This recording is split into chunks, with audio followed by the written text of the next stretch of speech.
Analisa Anda untuk laju IHSG hari ini? Ya, saya rasa IHSG pada hari ini mungkin investor lebih cenderung wait and see, walaupun memang ada RDG Bank Indonesia di tahun 6% dan itu memang sudah sesuai ekspektasi. Namun fokusnya adalah di pengumuman The Fed mengenai suku bunga, walaupun memang pasar sudah memperkirakan bahwa The Fed juga masih akan mempertahankan suku bunganya. Kalau kita lihat Fed Watch Tool juga suku bunga akan dipertahankan mungkin sampai bulan Juni. Bulan Juni kemungkinan akan ada penurunan suku bunga. Namun saya rasa ini masih akan penuh dinamika karena memang kita masih harus terus melihat data-data terbaru dari Amerika Serikat, baik itu data konsumsi, inflasi, ketenagakerjaan, pertumbuhan ekonomi dan lainnya, sehingga memang saya rasa sekarang investor sudah sedang menunggu pengumuman The Fed dan juga sinyal-sinyal untuk kebijakan berikutnya, pertemuan berikutnya. Dan juga walaupun memang ada statement bahwa kemungkinan besar suku bunga The Fed itu akan turun tahun ini, namun memang masih abu-abu. Pastinya itu di bulan apa, saya rasa itu yang kemudian dinantikan oleh para pelaku pasar. Terima kasih banyak. Dan kira-kira menurut Anda seperti apa dampak keputusan suku bunga acuan Bank Indonesia yang kembali tahan 6% terhadap pasar keuangan kita? Tidak hanya mungkin equity ya, tapi juga mungkin ada pasar keuangan lainnya. Ya, kalau melihat rupiah dan IHSG tampaknya IHSG sebenarnya sempat bisa dikatakan kalau kita lihat penutupannya cenderung stabil ya, karena hanya 0,08%. Saya rasa memang sudah diantisipasi pasar sebelumnya dan memang sudah sesuai dengan ekspektasi bahwa RDGBI akan mengumumkan kebijakan suku bunganya akan tetap di 6%. Saya rasa kalau melihat mungkin sudah sesuai ekspektasi sih. Jadi pasar lebih tenang untuk perdagangan hari ini. Mas Robert, Anda melihat bagaimana rentang-rentang yang memang dianggap masih normal untuk pergerakan IHSG, mungkin sampai nanti akhirnya keputusan The Federal Reserve akhirnya benar-benar melakukan cut rate. Apakah level-level support dan resisten yang masih dianggap normal, dan adakah level-level yang bisa patut diwaspadai jika misalnya melewati level support tertentu? Ya, kalau saat ini sebenarnya IHSG sudah berada di level support terdekatnya, yaitu di level 7.300 sampai 7.330 dengan resistennya di 7.430 sampai 7.450-an.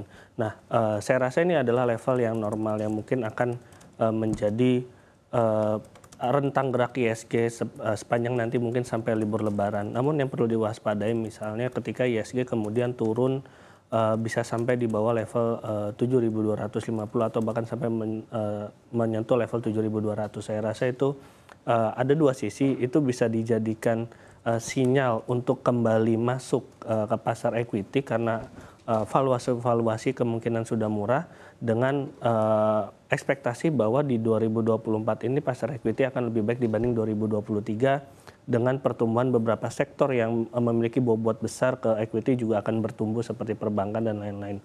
Namun kalau kemudian turun di bawah 7.200, saya rasa itu sudah level waspada. Oke, tapi mungkinkah terjadi sampai ke level 7.200 itu? Iya, saya rasa ada, sekarang mungkin masih 50-50 ya, karena sebenarnya kuncinya ada di Federal Reserve, karena ini yang sebenarnya masih menjadi penggerak bagi IHSG. Ekspektasi mengenai penurunan suku bunga ini sebenarnya masih bisa menjaga dari pergerakan IHSG, dari kejutan-kejutan IHSG, walaupun kalau kita lihat secara fundamental sebenarnya masih cukup baik.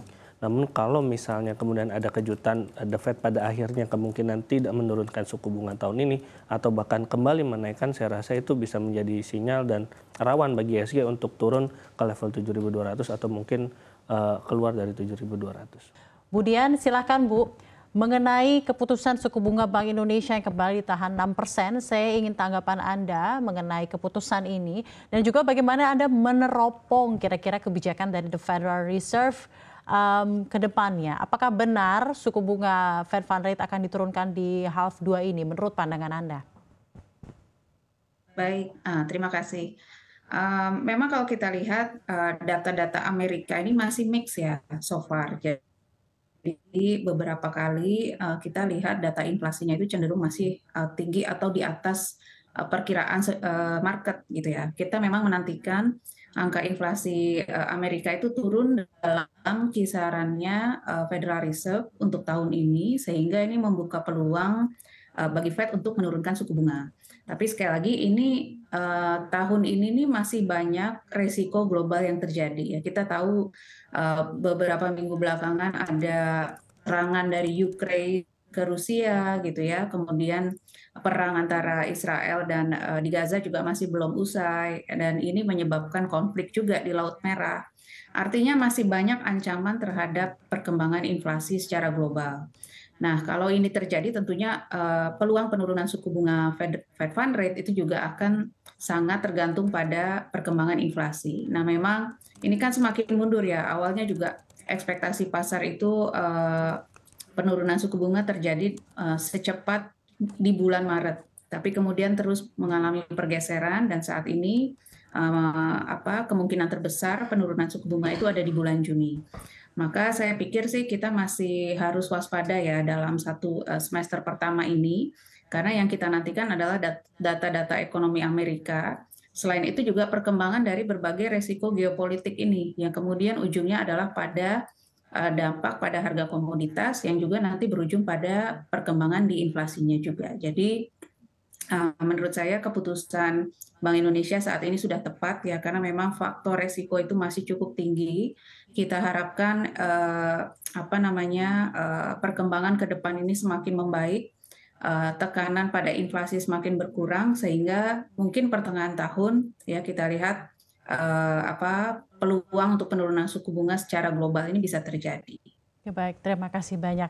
Dan juga bagaimana Anda melihat kira-kira masih adanya era higher for longer ini juga berdampak terhadap pasar keuangan Indonesia, lalu juga stabilitas mata uang rupiah terhadap mata uang lainnya di dunia. Apa yang sebenarnya bisa jadi peluang sebenarnya di dalam keadaan seperti ini? Apa juga yang sebenarnya perlu diwaspadai ke depannya, Ibu Dian? Iya, ya kalau memang terjadi ya menipis gitu ya peluang penurunan suku bunga. Jadi tema higher for longer itu kembali muncul. Ini tentunya akan menghambat pemulihan ekonomi secara global. Kan kita tahu ada beberapa negara ini sudah mengalami perlambatan yang signifikan ya. China diperkirakan akan mengalami perlambatan. Inggris sudah mengalami resesi teknikal gitu ya. Ini tentunya akan mengganggu volume perdagangan ya. Dampak paling cepat itu nanti kelihatannya dari jalur perdagangan dan jalur investasi kalau untuk ke perekonomian Indonesia. Artinya ada resiko di sini kita mengalami penurunan surplus perdagangan dan juga ke pasar keuangan tentu akan mengakibatkan volatilitas ya. Nah, tentunya tetap ada peluang. Jadi kita harus memperkuat basis domestik perekonomian itu sendiri. Ya, kita tahu perekonomian Indonesia ini kontribusi terbesarnya itu dari konsumsi ya dan juga investasi ya, investasi domestik. Nah, kalau ini bisa support ya, didukung untuk terus meningkat, ini bisa memberikan bantalan bagi potensi dari pemburukan volatilitas pasar keuangan. Jadi tetap ada peluang ya, tapi saya tentunya masih melihat tahun ini masih ada kemungkinan penurunan suku bunga. Kita lihat besok hasil FOMC ya. Hasil FOMC Fed ini akan sangat menentukan karena biasanya Federal Reserve akan mengeluarkan arah atau proyeksi ya terkait perekonomian Amerika ke depan. Nah, ini akan sangat berpengaruh nanti pada volatilitas pasar keuangan. Oke, jadi Anda juga yakin ya bahwa di tahun ini akan terjadi cut rate ya, Bu? Kira-kira untuk cut rate-nya sendiri apakah bersifat gradually gitu pelan-pelan 25 basis point perlahan ataukah langsung mengadakan cut rate yang cukup signifikan, Bu? Kami perkiraannya masih gradual ya, walaupun kami mungkin sedikit lebih pesimis dibandingkan ekspektasi pasar ya. Pasar kan memperkirakan penurunan suku bunga itu sampai 75 basis point ya, 75 sampai 100 basis point. Kami mungkin lebih konservatif ya kalau melihat masih ada berbagai resiko ya, resiko global tadi yang sudah kita bahas, masih ada potensi tekanan inflasi ya. Mungkin penurunan suku bunga lebih konservatif di sekitar 50 basis point. Oke, tapi baik. ini mungkin akan ya. Tapi saya masih cukup optimis ya tahun ini kita bisa melihat ada penurunan suku bunga.